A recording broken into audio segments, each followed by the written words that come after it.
काली टोपी और काला चश्मा पहनना आजम को क्यों पड़ा भारी? काले जादू की वजह से क्यों खत्म हुआ आजम खान का करियर? कैसे काले रंग ने बदल दी आजम और उनके परिवार की किस्मत? राजनीति में आने के बाद आजम खान के मुलायम सिंह वाले दौर की तस्वीरों के रंग कुछ और कहते हैं और अखिलेश वाले दौर में उनका कपड़े पहनने का अंदाज कुछ और हो गया। काली टोपी, काला चश्मा और काली शेरवानी या काला कोट। कहते हैं काला टीका लगाने से नजर नहीं लगती, लेकिन आजम खान ने तो देह भर काला रंग ओढ़ लिया। बावजूद इसके नजर लग गई। इस काले रंग ने ही आजम की सियासत के चैप्टर को स्याह कर दिया। उनके परिवार पर बकरी चोरी से लेकर न जाने क्या क्या आरोप लगाए गए। तो क्या कोई ऐसा टोटका है जिसकी वजह से काला रंग आजम खान को भारी पड़ गया? काला कपड़ा, काला चश्मा, काली टोपी, ये अंदाज है आजम खान के। जहां पर नेता एक तरफ सफेद लिबास में नजर आते हैं, वहीं आजकल आजम खान काले कपड़े में नजर आ रहे हैं। हालांकि आज शनिवार का दिन है, मैंने भी काले रंग के लिबास पहने हैं, लेकिन उनका शायद लगता है कुछ अलग ही मान्यता है। वो शायद शनि भगवान या तंत्र मंत्र को लेकर काला कपड़ा पहन के घूम रहे हैं, लेकिन शायद ये दाव उनका जो है उनके ऊपर उल्टा ही पड़ता हुआ नजर आ रहा है। शनि की 7.5 उनके ऊपर लग रहा है पड़ चुकी है। इसी वजह से उनका यूपी में कुछ अच्छा होता हुआ दिखाई नहीं दे रहा है। कहते हैं रंगों का आपके करियर, आपके पारिवारिक जीवन और आपकी जिंदगी पर सीधा असर पड़ता है। तो क्या यही रंग आजम खान को ले डूबा? काले रंग के काले जादू ने आजम को काल कोठरी तक पहुंचा दिया। आजम खान वही शख्स हैं जो पूरे प्रदेश में सबसे बड़े मुस्लिम नेता माने जाते थे। पूरे प्रदेश में उनकी तूती बोलती थी। मुलायम सिंह यादव से लेकर अखिलेश यादव तक कोई उनको नजरअंदाज करने की हिम्मत नहीं रखता था। लेकिन जैसे ही उनका जलवा जलाल कम हुआ, विरोधियों के साथ साथ साथियों ने भी मुंह फेर लिया।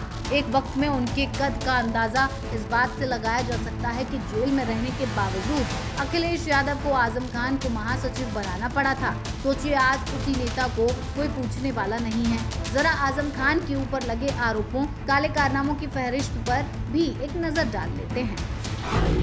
आजम खान पर 89 से अधिक केस दर्ज हैं। 2017 से 2019 के बीच उनके खिलाफ कई केस दर्ज हुए। उन्हें गिरफ्तार कर जेल में डाल दिया गया। एक केस में जमानत मिले तो दूसरे में गिरफ्तारी का सिलसिला चला। काफी जद्दोजहद के बाद मई 2022 में सीतापुर जेल से बाहर आए। करीब 1 साल जमानत पर बाहर रहे, लेकिन फिर जेल जाना पड़ा। आजम खान फिलहाल करीब 76 साल के हैं और बीमार बताए जाते हैं। करीब 4 दशक से रामपुर की राजनीति में सक्रिय रहे आजम खान की पूछ अब रामपुर में ही थोड़ी कम जरूर हो गई है। सांसद नदवी से उनकी अदावत किसी से छुपी नहीं है। जेल से बगावती चिट्ठी लिखकर उन्होंने अखिलेश को थोड़ा झुकाया और अपनी ताकत का एहसास भी कराया था। लेकिन अब लगता है कि समाजवादी पार्टी में भी कोई नहीं चाहता कि वो पुराने अंदाज में नजर आएं। बहरहाल कुछ लोग तो यहाँ तक कहने लगे हैं कि किसी ने काला जादू किया है या टोना टोटका कर आजम खान परिवार को मुसीबत में डाल दिया है। हालांकि मुस्लिम धर्म में काले जादू का अस्तित्व नहीं है, वहाँ तो रूह और जिन के साए का जिक्र होता है। जो भी हो, लेकिन आजम खान के करीबी तो इन मुसीबतों का लेखा जोखा तैयार कर इसकी वजह जानने को बेताब हैं। अक्सर ऐसा देखा जाता है कि राजनीति में काला जादू या टोने टोटके किए जाते हैं कि उनको या तो ऊपर उठना है, राजनीति में अपनी एक धमक जमानी है, या फिर सामने वाले प्रतिद्वंदी को गिराना है। लगता है कुछ ऐसा ही आजम खान के साथ हुआ है। अब ये किसने किया है ये तो पता नहीं है, ये तो आजम खान खुद ही बता सकते हैं। लेकिन आजम खान या उनके परिवार पर लगता है किसी ने टोने टोटके किए हैं। लेकिन या फिर ये भी हो सकता है कि आजम खान खुद इन सब जाल जंजाल में फंस चुके हैं, क्योंकि जिस तरह से आजम खान की आजकल स्थिति हो चुकी है, आजम खान के अपने ही घर में दुश्मन बन बैठे हैं। जिस तरह से पहले आजम खान की तूती बोलती थी, उनके कहे बिना एक पत्ता तक नहीं हिलता था, वही आजम खान अब जो है मोहताज हो गए हैं। उन्हें चिट्ठी लिखना पड़ रहा है अखिलेश यादव को। तो इस तरह से देखा जाए, या तो काला रंग आजम खान को सूट नहीं कर रहा है। बहुचर्चित फर्जी जन्म प्रमाण पत्र मामले में रामपुर एमपी एमएलए कोर्ट ने 18 अक्टूबर 2023 को ऐतिहासिक आदेश सुनाया था।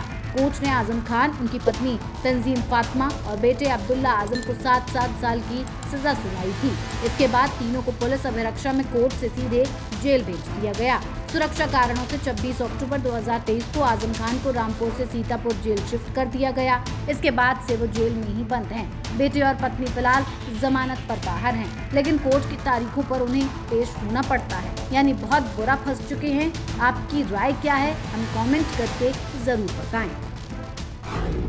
न्यूज़ कोरिडोर्स आप हमें YouTube पर, Instagram पर, X पर और Facebook पर फॉलो कर सकते हैं।